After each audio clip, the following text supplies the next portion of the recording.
You're watching South Asia Newsline, and here are the top stories we are tracking for you on Friday, the 23rd of May. India's stern message to Turkey asks Pakistan to end support to terrorism.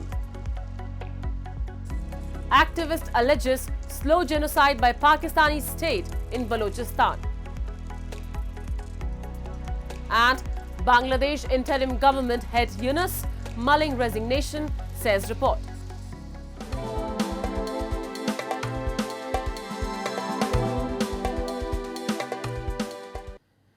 And now for all the details. India has warned Turkey over its ties with Pakistan, urging it to push Islamabad towards dismantling its decades-old terror infrastructure.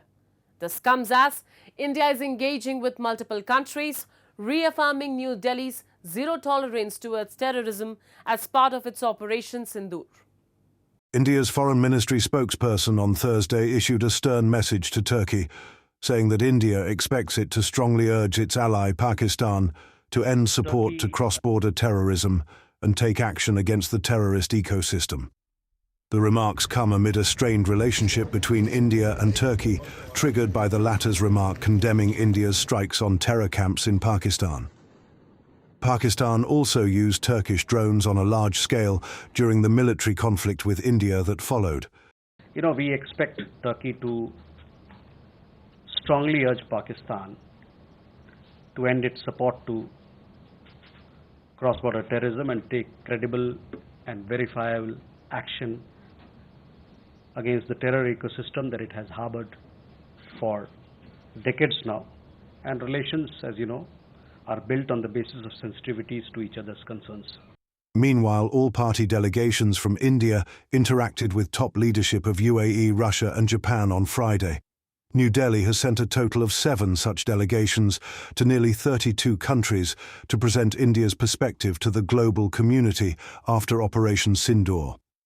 The delegations aim to project the country's national consensus and resolute approach to combating terrorism and expose Pakistan's terror links. The lawmakers are telling the global community that India would hit back if Pakistan took any aggressive action, and pointed out that all terrorist activities across the world had links to Pakistan. Pakistan has been peddling lies all through. Pakistan has been saying things against India. This has to be actually, done away with. We have to tell people everywhere that Pakistan has been into false propaganda, Pakistan has been telling lies, and Pakistan has been into terrorism all these years. All these number of years, Pakistan is nourishing, promoting and nurturing terrorism for long, and this has to be stopped at one point of time, and this is the time all of us need to gather together and ensure that. And Pakistan's President Asif Ali Zardari and Prime Minister Shehbaz Sharif jointly conferred the baton of Field Marshal upon Army Chief Asim Munir during a special investiture ceremony at the President House in Islamabad on Thursday.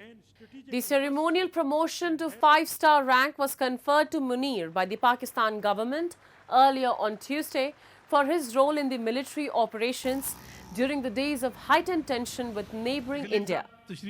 While PM Sharif-led government has praised Munir and the armed forces for Pakistan's action, lawmakers have criticized the security and intelligence agencies.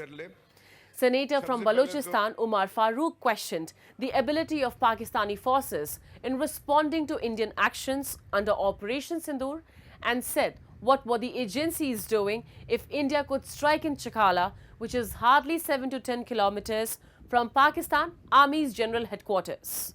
Farooq, during a session of Senate over the resolution blaming India for Khuzdar attack, teared into Islamabad's allegations on New Delhi as he highlighted neither the ammunition suggested nor there were personnel conducting such attacks from Pakistan's eastern neighbor. He questioned why India is being discussed instead of asking accountability from Pakistani security agencies which enjoy unabated freedom in Balochistan. He added, the way security agencies have been working in Balochistan, it is all about money, with public no longer trusting the government institutions. सबसे पहले तो इस तरह के वाक़यात की मज़म्मत करते हैं sir, हम हर प्लेटफॉर्म पे हमने की है और आज भी करते हैं। जिस तरह हमारे बच्चियों के साथ हुआ और पिछले अरसे में भी हो रहा है, मुझे सब ये समझ नहीं आ रहा है कि वाकया खुजदार में हुआ है और हम हिंदुस्तान को यहाँ पे डिस्कस कर रहे हैं। मुझे अपने इदारों को हम क्यों डिस्कस ना करें कि हमारे इदारे क्या कर रहे हैं। हमारे जो यहाँ पे फोर्सेस है बलूचिस्तान में, जिनको हमने इतने इख्तियारात दिए हैं, जो मुझे भी तलाशी कर सकता है, मेरे घर में भी बगैर पूछे घुस सकता है, हम उससे क्यों नहीं पूछते कि भाई आप क्या कर रहे हो वहाँ पे। ये हिंदुस्तान से तो ना कोई बम आता है मेरे ख्याल से, ना कोई बंदा आता है। बंदे तो हमारे वही के हैं।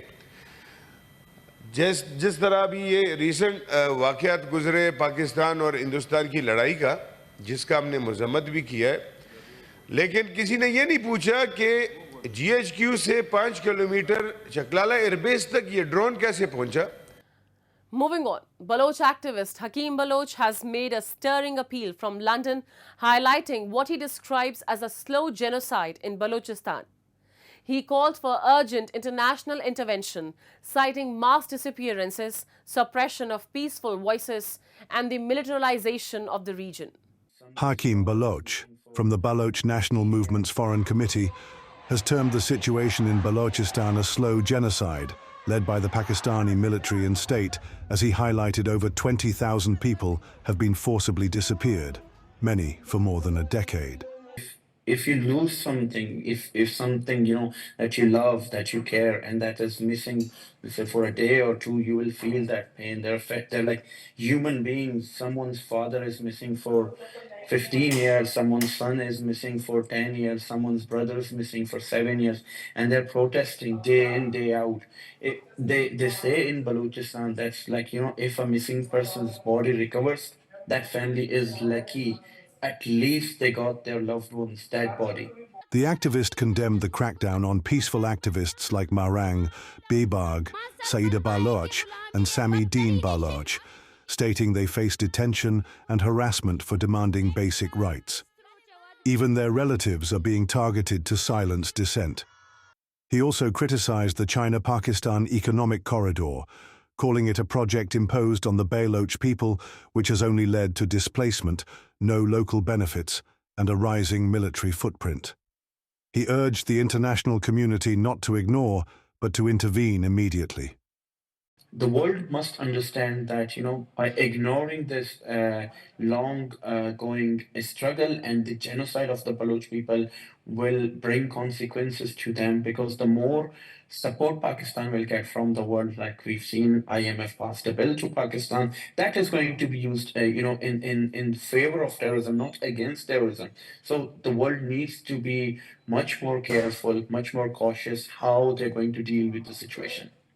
And after Pakistan and Afghanistan held informal talks with China this week, where all three sides decided to expand the China-Pakistan Economic Corridor, the Taliban's acting Commerce Minister Haji Nuruddin Azizi has said that the Taliban is eyeing local currency trade with Russia and China. In an interview to Reuters, Azizi mentioned that the Taliban administration is in advanced talks with Russia to allow banks from both Afghanistan and Russia to carry out direct trade transactions in local currencies. Similar proposals have been made to China, he further said. Afghanistan has been importing gas, oil and wheat from Russia since the year 2022, and this move can help stabilize the Afghan economy.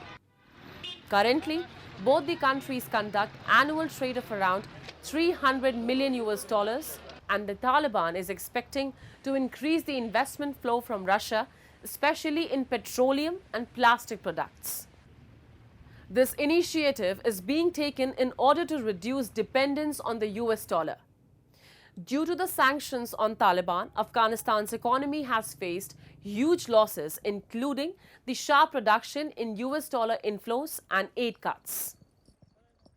ما می‌خوایم امروی روسیه یک ارتباط داشته باشیم از طریق پول محلی یا منطقه‌ای یا اسواب. می‌خوایم که امروی چین هم داشته باشیم ان شاء الله. پیشنهاد ما داریم در ارتباط و بحث‌ها و گفتگو یک دفعه دو دفعه صورت گرفته. می‌خوایم دیگه عرصه امروی چین هم پیش بریم. China's foreign ministry in a statement said that both Pakistan and Afghanistan expressed their willingness to improve diplomatic ties with China during the meeting in Beijing, and both the countries agreed in principle to send ambassadors to each other's countries soon. This development comes as no country has so far recognized the Taliban's regime in Afghanistan over the issue of human rights. And fueling political uncertainty, reports have suggested Bangladesh Chief Advisor Muhammad Yunus is mulling resignation from his position.